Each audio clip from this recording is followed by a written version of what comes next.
मला काही वेळेस काही प्रश्न विचारतात ना, मी कधी वाचलेलं नसलं ना, मी सहज धावा जर केला ना, तर काय म्हणतो, आपा तुम्हाला कसं सुचतो, तुम्ही लगेच हजार जबाब उत्तर देतो.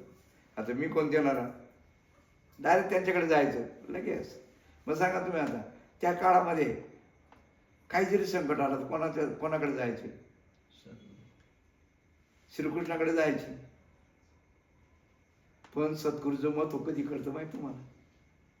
एवढा मोठा अर्जुन होता, त्या अर्जुना सुद्धा 12वा अध्यायपर्यंत तो सगळा स्वैराज म्हणायचा.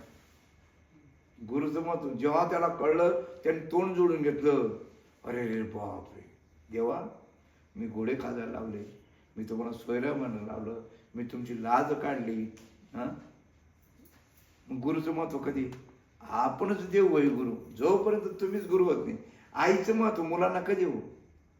आता या म्हातारी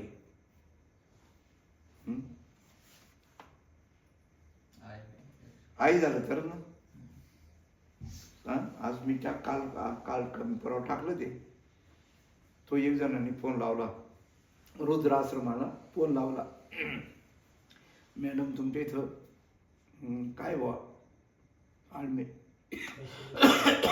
ॲडमिशन म्हणजे म्हातारीला हे घ्यायचं, हां सुविधा कसं काय बुवा. तिने असा घेतला आणि त्याला बरं का बायकोच ऐकून म्हणे आईला तू दूर करतो.